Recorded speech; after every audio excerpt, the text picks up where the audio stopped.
Buenos días, estudiantes de grado octavo. Espero que estén ustedes muy bien y toda su familia. A continuación, quiero compartir con ustedes la reflexión en el día de hoy. En la práctica de la tolerancia, el enemigo de uno es el mejor maestro. En este momento de la reflexión, quiero darle la participación a Evelyn. Evelyn, por favor, ¿qué entiendes tú de la reflexión? Bueno, señor, yo creo que cuando nosotros nos enfrentamos a personas que nos hacen daño o que de alguna manera son muy agresivas o competitivas con lo que nosotros hacemos, ellos se convierten en maestros. ¿Por qué? Porque nosotros tenemos que ejercer la tolerancia en esos momentos.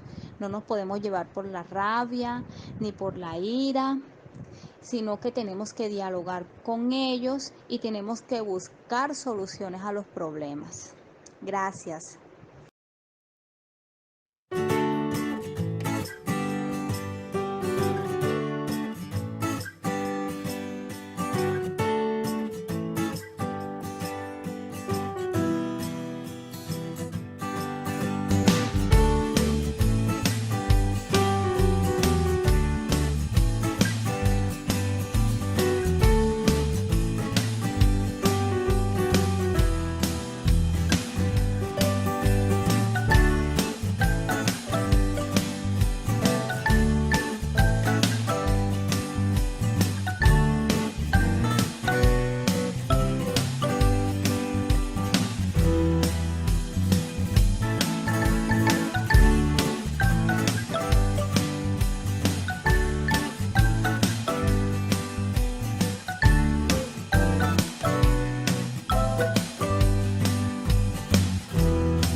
El tema que vamos a desarrollar en la clase de hoy es mecanismos para la resolución de conflictos.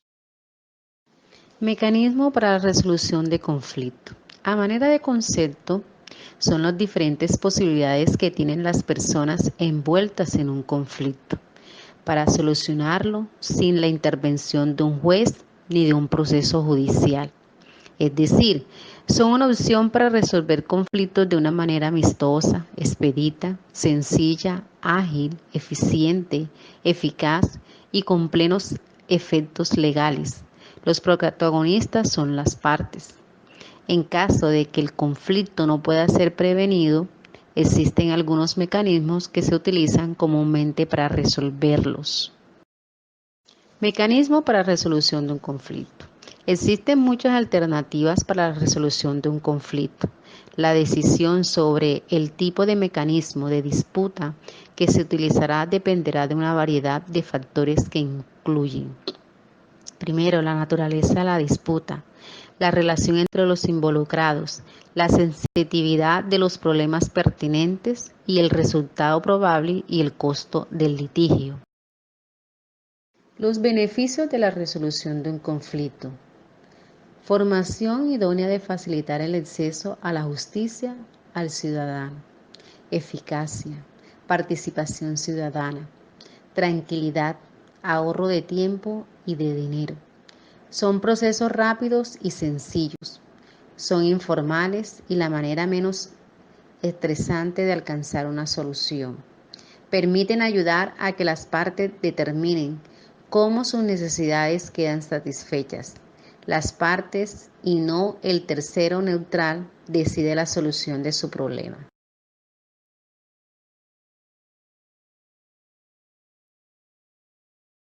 Formas de solución de conflictos. Según el nivel de control o poder que tengan las partes para solucionar por sí mismo o mediante terceras personas un conflicto, se pueden clasificar los procesos de resolución de conflictos en 3 grupos.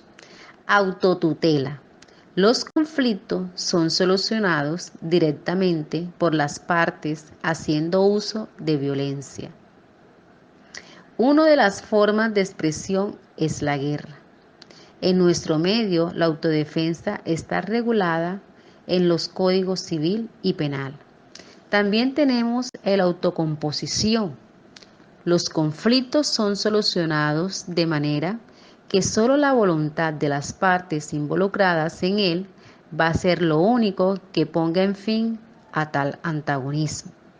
También tenemos la autocomposición. Un tercero ajeno a las partes define la solución del conflicto.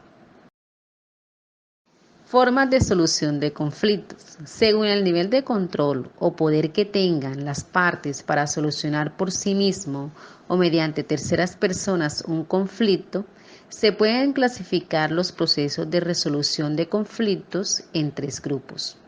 Autotutela. Los conflictos son solucionados directamente por las partes haciendo uso de violencia. Una de las formas de expresión es la guerra. En nuestro medio, la autodefensa está regulada en los códigos civil y penal. También tenemos la autocomposición.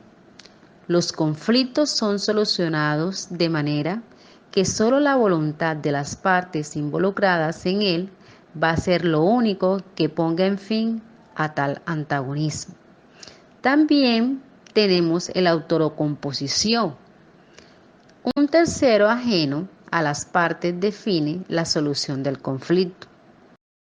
Resolución de conflictos. Mecanismos. Negociación, mediación, conciliación, arbitraje. Negociación. Proceso mediante el cual 2 o más personas son intereses comunes y opuestos. Confrontan sus intereses a través de una comunicación dinámica donde intercambian bienes y servicios, tratando de resolver sus diferencias en forma directa para lograr una solución que genere mutua satisfacción. Se deben considerar los siguientes elementos. Primero, existir 2 o más partes. Existir intereses comunes e intereses opuestos. Las partes deben tener alguna dosis de poder, algo que dependa de una de las partes y que interese a la otra. Las partes deben buscar directamente, sin la intervención de terceros, una solución a sus problemas. Mediación. Cuando las partes no pueden solucionar directamente una controversia y se interrumpen las conversaciones, pueden recurrir a un tercero neutral para que promueva nuevas reuniones y el reinicio del diálogo a fin de que las partes desplieguen sus mejores esfuerzos en encontrar una solución. El tercero no plantea alternativas de solución. Únicamente se limita a ser un facilitador del diálogo. Conciliación. Proceso en el que interviene un tercero neutral, que tiene la facultad de sugerir, alternativas de solución cuando las partes no logran llegar a un acuerdo, pero las partes retienen el poder de decisión para aceptar o rechazar las sugerencias del conciliador. Se distinguen características como es voluntaria, autonomía de las partes, intervención de un tercero, control del proceso, fórmulas de solución, asesores, entre otras. Arbitraje. Es un proceso por el cual las partes acuerdan que un tercero neutral resuelva el conflicto evaluando los argumentos que se presentan. Los tipos de arbitraje pueden ser arbitraje de derecho, cuando los árbitros resuelven como arreglo al derecho aplicable. Arbitraje de conciencia, cuando los árbitros resuelven conforme a sus conocimientos y leal saber y entender. Actividad. Teniendo en cuenta el indicador del saber, interpreta las situaciones de la vida cotidiana. Observa las siguientes gráficas e identifica los mecanismos de solución de conflictos que se están desarrollando. Rúbrica de evaluación. Tenemos aspectos importantes en la rúbrica para evaluarte. Presentación del trabajo. Superior. Cumple con los requisitos exigidos para la presentación del trabajo. Desempeño alto. Cumple con los requisitos exigidos para la presentación del trabajo, sin embargo, le falta alguno de los elementos básicos. Desempeño básico. Cumple con un mínimo de requisitos exigidos para la presentación del trabajo. Desempeño bajo. No cumple con los requisitos mínimos exigidos para presentación del trabajo. Interacción del estudiante con el docente. Superior. Asiste a los encuentros sincrónicos, atiende a las explicaciones y participa activamente. Desempeño alto. Asiste a los encuentros sincrónicos, pero su participación es escasa. Desempeño bajo. Asiste a los encuentros sincrónicos, pero no participa. Desempeño bajo. No asiste a ninguno de los encuentros sincrónicos ni a los encuentros de contingencia virtual. Desarrollo del indicador del saber. Desempeño superior. Explica de manera clara y coherente los mecanismos de resolución de conflictos. Desempeño alto. Reconoce la importancia de identificar y promover los mecanismos de resolución de conflictos. Desempeño básico. Identifica los mecanismos de resolución de conflictos. Desempeño bajo. No identifica los mecanismos de resolución de conflictos. Desarrollo de indicador del hacer. Superior. Realiza la actividad asignada cumpliendo con todos los requisitos exigidos. Desempeño alto. Realiza la actividad asignada por el docente, pero le falta algunos elementos. Desempeño básico. Entrega la actividad asignada por el docente cumpliendo los requisitos mínimos. Desempeño bajo. No entrega la actividad asignada por el docente en el tiempo estipulado. Desarrollo del indicador del ser. Superior. Es puntual y responsable en el cumplimiento y la entrega de las actividades. Desempeño alto. Cumple con las actividades asignadas siguiendo los requisitos exigidos. Desempeño básico. Expresa su opinión sobre los derechos humanos de tercera generación. Desempeño bajo. No participa en los encuentros sincrónicos. Muchas gracias. Espero que observes el video, que puedas realizar bien la actividad. Que Dios te acompañe a ti y a toda tu familia.